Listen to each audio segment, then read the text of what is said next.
Lisa Punchinello. Lisa Punchinello was the Don's wife. Mona Sachs. Lisa's evil twin. Your safety's off, evil twin. You might hurt someone with that gun of yours. Lisa's the damsel in distress. I'm the professional. I'd blow you away without batting an eye. Sure, and you can check out my credentials splattered all over this joint. Jack couldn't have framed you. Not the state he was in. We're after the same slime bag. Angelo Punchinello's the one who murdered your friend and framed you with it. You know this for a fact? I've got my sources. I don't have a clue these days. I just shoot them as they come. Who put a contract on the archfiend? This one's mine. I hate the guts of that sadistic wife-beater. Why not pool our bullets for this one? I thought you'd never ask. My finger was starting to twitch. How do you like your whiskey? I'm easy, as long as you don't try to slip me a Mickey. You're a real angel, Max. It was good stuff. Tasted sweet as honey going down. Nothing personal. Can't risk you going berserk and getting Lisa killed.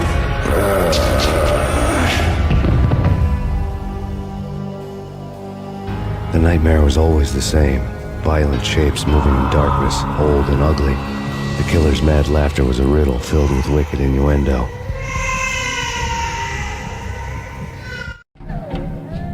Somewhere, the baby was crying.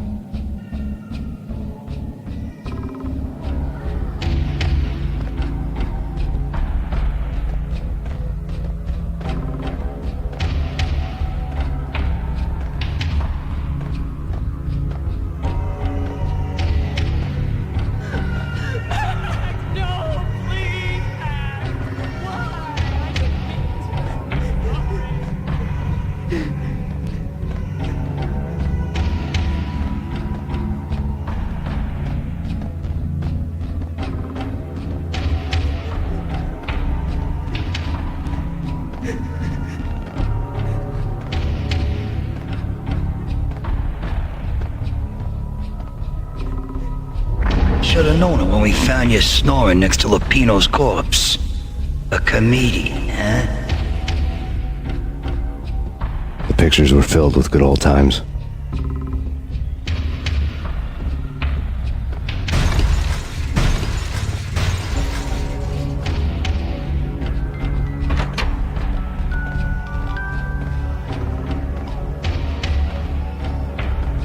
I really love to watch cartoons. Captain Baseball Bat Boy's my favorite.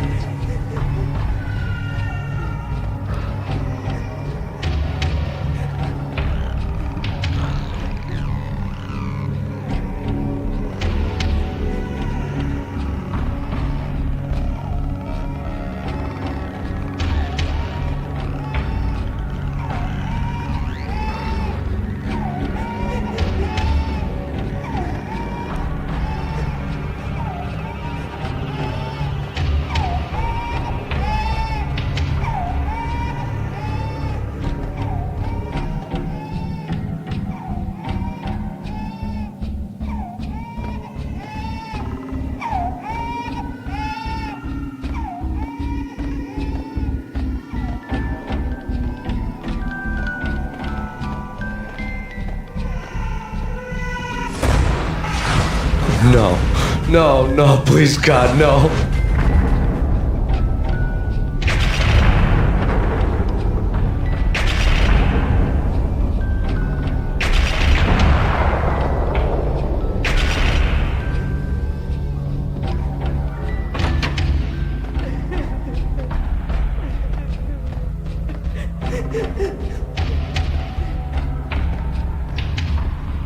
Slice them, dice them, shoot them full of holes, blow them to bits, vaporize them, disintegrate them. No matter what you do, they'll still be back, good as new.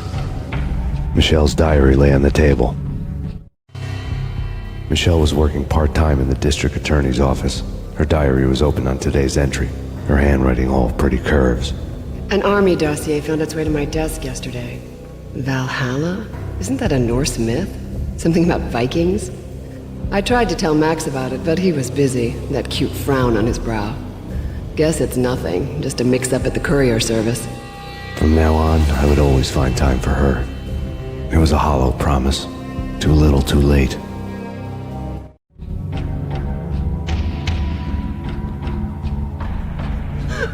Max, Why? I didn't mean to. I'm sorry.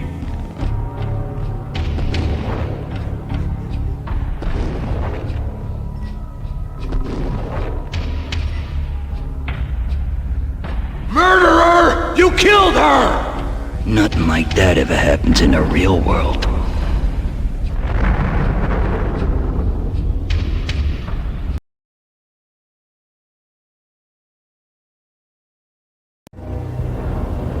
I woke up in a bad dream. My head felt 2 sizes too small for my brain. Max Payne. I envy your name. And the killer was smiling. Pleased to meet you. I'm Frankie the Bat Niagara. Niagara, as in you cry a lot? He had a baseball bat and I was tied to a chair. Pissing him off was the smart thing to do.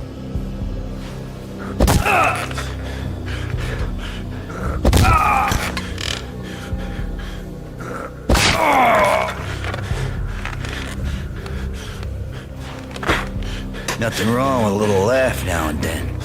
Take me, for example. I love to watch cartoons. Cartoon violence is a fascinating thing. Let's take a break. I need to take a leak and maybe grab a cold one at the bar. Don't worry. I'll be back to finish this off. And then, it's checkout time. You play, you pay, you bastard. He swaggered out, and the door clanged shut behind him, locks clicking into place. Everyone makes mistakes. Mine hadn't been to crack jokes about the goon with the bat. He'd have cracked my skull regardless. It hadn't even been to trust a girl with a gun. I had blindly gone after the first bad guy on my hit list when I should have been aiming further up the ladder, at the head of the Punchinello family. I couldn't bring myself to be pissed at Mona. Guess I had a soft spot for a pretty face.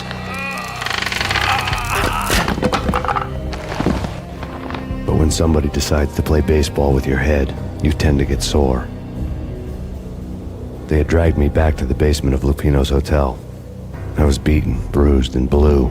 I felt like the chair I had broken to get free.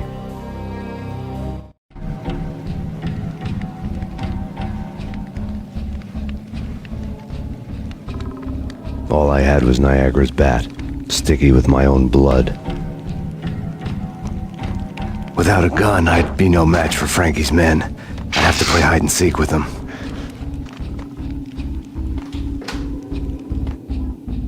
It's Frankie's turn. We'll take care of it. Yeah, I know. Just I wouldn't mind having a go at it myself. It's Frankie's turn. Yeah, I know.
Another newspaper caption for a murder scene. Frankie had left his calling card, a Captain Baseball bat boy strip, next to a sewer passage filled with bodies. You'd better not mess with Captain Baseball Bat Boy. Even my arch enemy, Bicycle Helmet Girl, swoons at the sight of me. Aha! There were enough corpses to put a mass murderer to shame.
Things were fast going from bad to worse.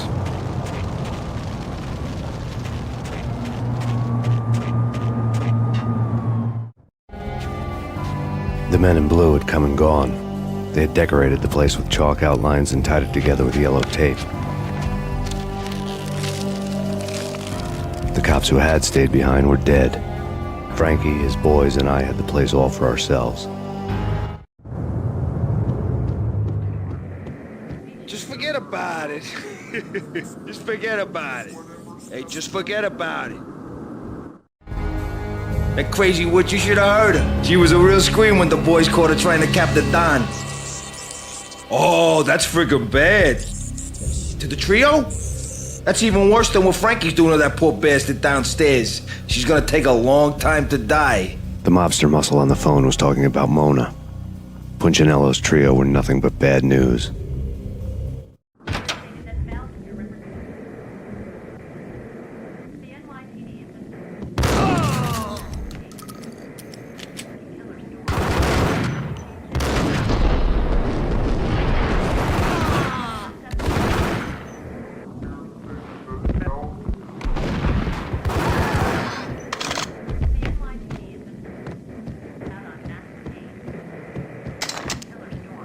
More evidence that Punchinello didn't like me much. The fact remains that all the victims so far identified in the Ragnarok shooting have been known criminals, many of whom had large doses of V in their blood. Reliable sources say that Max Payne was also among those killed, although no body has been recovered at this time. Reliable sources. That meant somebody thought the Mafia had me, didn't want the cops snooping around anymore. The body would be delivered to them barely recognizable. Case closed. Don Punchinello had the power to be that reliable source, which was no news. But his news was old news. Framing me hadn't been enough. Don Punchinello had put a hit on me. He wanted me dead, and it had been important enough for him to give written instructions to Frankie about it. Max Payne should die like a dog for the trouble he's caused. Frankie, I know I can trust you to give this matter the dedication it needs.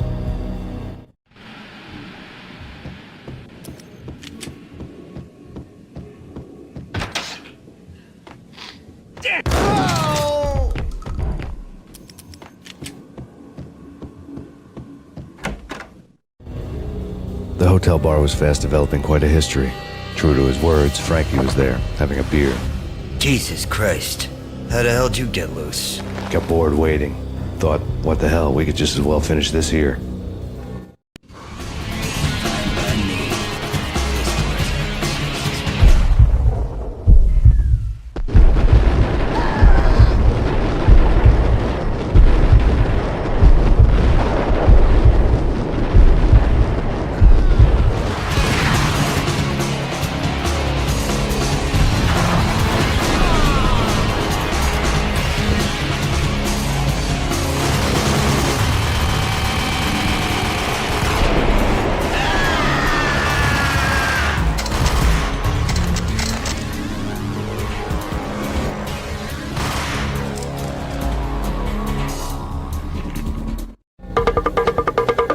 Thank you. You've been a lovely audience. Had enough? I don't play with girls anyway. Unfair! I spotted the tail as soon as I left the hotel. A big black Mercedes. I'd seen the car before. That time it had heralded impressive explosions. Vladimir was back. Bang. You're dead, Max Payne. I might have laughed if I remembered how. What's this supposed to be? Cops and robbers? Look, you want something with me? Get in line. Peace, man. Relax. You know you are a real news item. Armed and dangerous. I am going to make you an offer you can't refuse. I've always wanted to say that. It's a bum rap. I've been framed. Well, that's a moot point. Whatever you did or did not do, I'm sure you had good reason for doing it. Want to hear me out? I'm listening.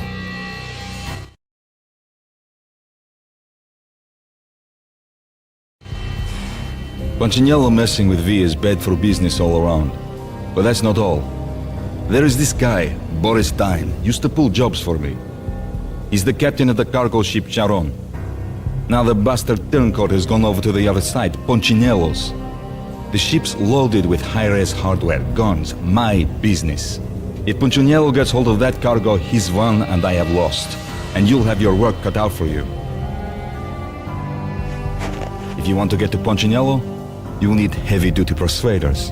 I am just the man to get them for you. Change the ship back under my flag, maybe pop 2 in the traitor Dime's head while you're at it. You'll get enough guns to start the apocalypse. You in or out? Let's get this show on the road. Vladimir was one of those old-time bad guys with honor and morals, which made him almost one of the good guys. None of us was a saint. The Brooklyn riverfront was a maze of rusty containers, sharp-boned cranes looming up from the snowstorm. On a night like this, you couldn't help but think of the dark army of dead men sleeping with the fishes, cement shoes in line. No Minotaur lurked in this labyrinth, but somewhere out there, on the clanking deck of his cargo freighter, the skipper of the Chiron was waiting, like the ferryman of the river Styx.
doubted the letter was a receipt. Rico Muerte had come to town to do more than just sort out family troubles. Exhibits number 1, 2, and 3. A briefcase of money, a sniper rifle, and an envelope with one word neatly printed on a folded piece of expensive paper. Mayor. It didn't sound like a mafia contract at all. It was too cold and too to the point.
I had found Boris Dime's ship.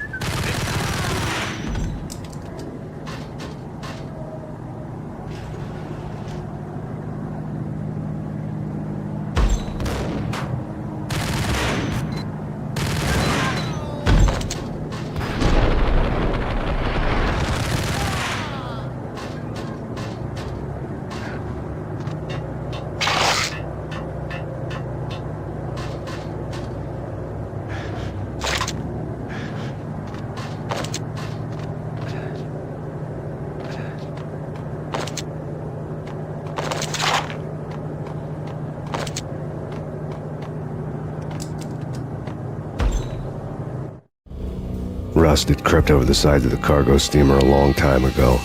Boris Dime would be on board. I'd have to smoke half of his crew to even get near the gangplank. Guns were probably being kept in the hold, buried amidst the rats and oily water.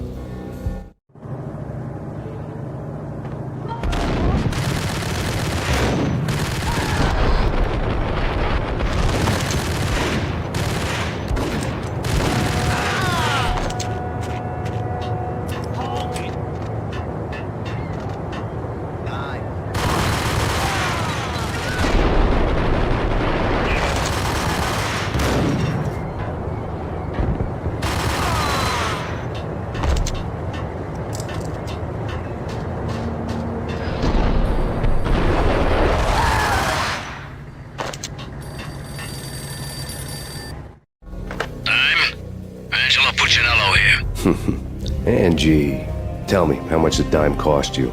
I bet it was more than his name. Max Payne. Right the first time. You're dead, punk. You sure you're not confusing me with Boris here? But you are right, of course. Pretty soon we should get together and have a talk. You son of a... Pissing Punchinello off was a dangerous game, but when people get mad, they make mistakes. I should know. That's where I wanted Punchinello, mad enough to trip over his own feet, preferably into a grave.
Anybody who says different is calling me a liar. Vladimir here. Collect all the guns and ammo you want. Meet me on the bridge afterwards.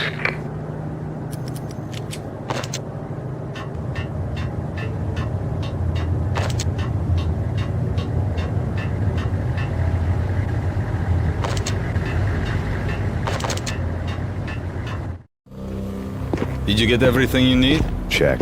I owe you. Anything you need. This is my solo.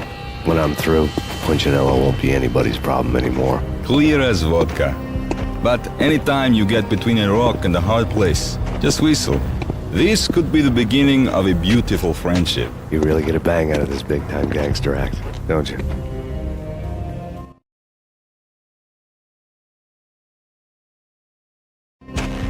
Even with all this firepower, I figured I couldn't get to Punchinello at his manor. I could only hope that he wouldn't pass a chance to hear me beg, to see he's won. This is Max Payne. I want to cut a deal.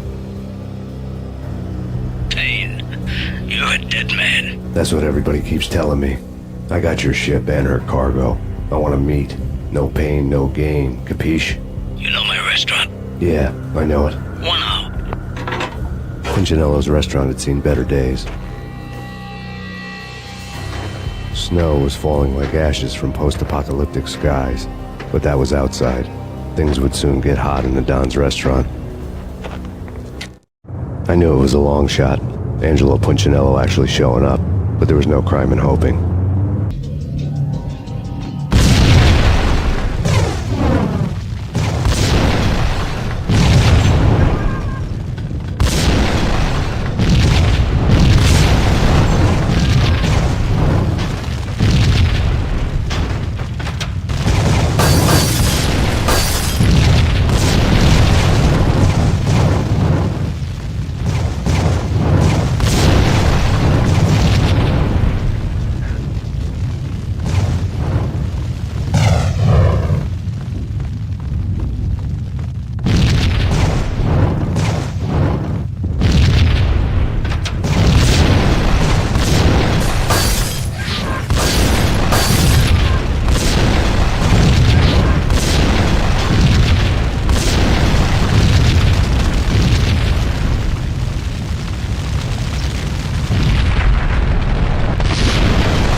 Punchinello was burning to get me.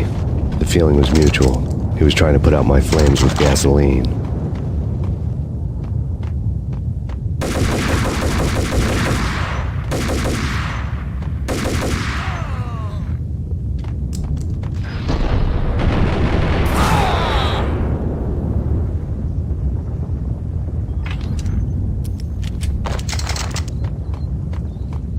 The mobsters have been guarding a real treasure.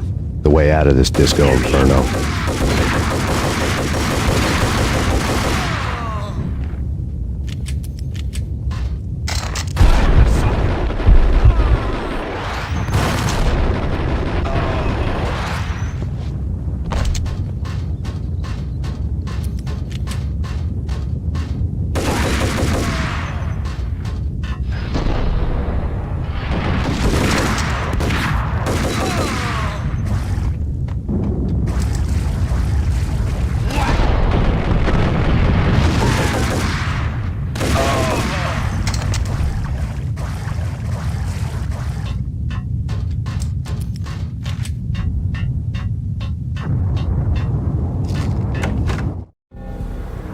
Vlad had seen my smoke signals. The Mercedes was revving to go, almost drowning out the banshee wail of the sirens. You coming? We'll drop you off at the Punchinello Manor. Sounds good to me. When this is over, look me up. I could use a professional like you. I'll keep that in mind.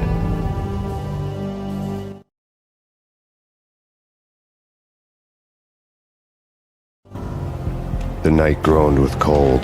The garden lights flickered nervously. In their light, the falling snow was dead white before the darkness ate it up. I had heard the stories. The trio were mad dogs. They'd have hung the heads of their enemies over the manor gates if the capo had only let them. Punchinello wanted pain. He'd see the pain. The trick in my situation was that there was no trick, no matter what the movies tell you. No rules, no secret mantra, no roadmap. It wasn't about how smart or how good you were. It was chaos and luck, and anyone who thought different was a fool. All you could do was to hang on madly, as long and as hard as you could.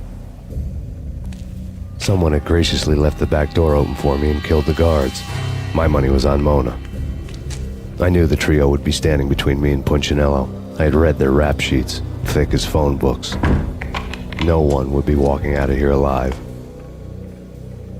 The numbing cold of the broken night had followed me in. Upstairs, the trio tangoed down the manor halls to the silent rhythm of their murderous hearts, the blood of their victims rust on their lips. Vince Mignano, Pilot Providence, a.k.a. Big Brother, and Joe Deadpan Salem. The pistol was a frozen lump in my hand, piercing the skin, gnawing me to the bone.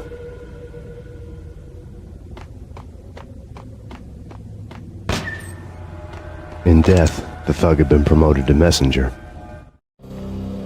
Someone hadn't enjoyed the Don's hospitality. Someone with a flair for the dramatic. Someone who had let herself out of a locked cell and past a couple of armed guards.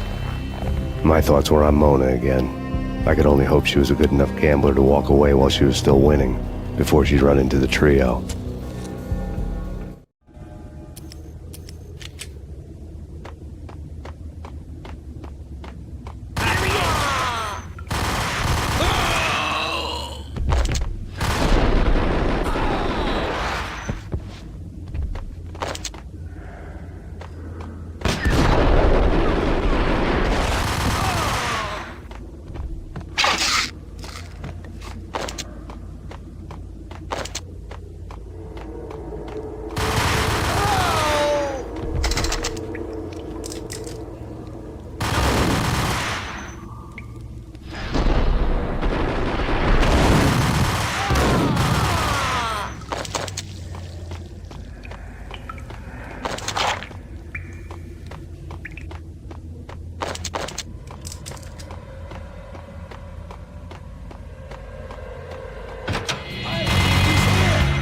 It didn't take me long to run into the trio.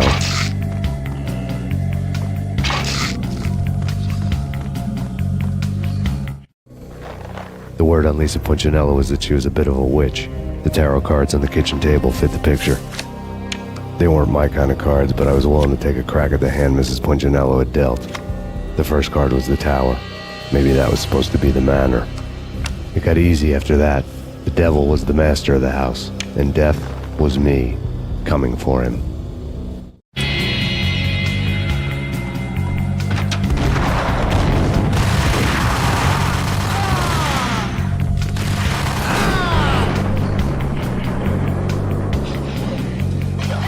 One down, two to go.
Too late for her.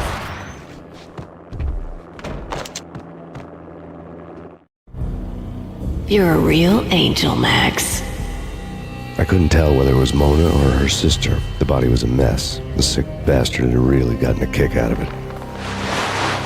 Seeing her lying there got me thinking about another woman's body on another bed. Got me thinking about a fallen cradle.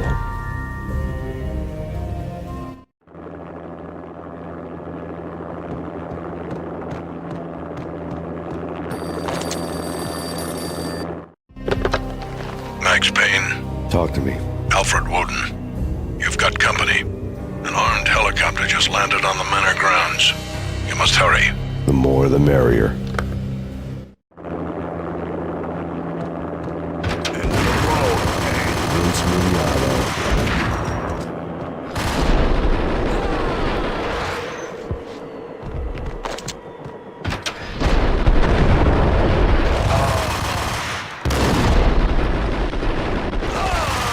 Punchinello's trio was done for.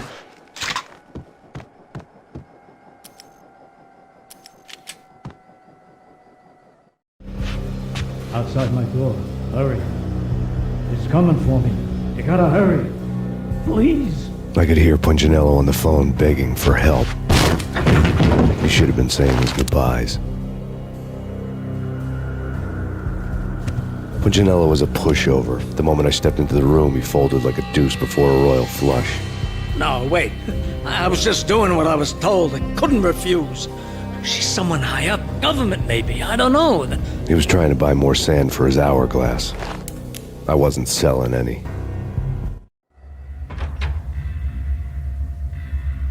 No, I told him not to.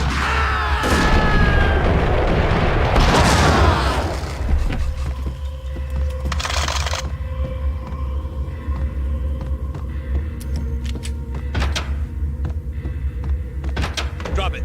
Don't move. Game over, Max Payne. I could tell when I was outgunned. It was time to take another beating. The mystery witch was a real barracuda. Trouble on dagger heels, a smoking assault rifle in her hand, and an army of killer suits behind her. How sweet. I get to kill two birds with one stone. Sooner or later, it was going to catch up with you.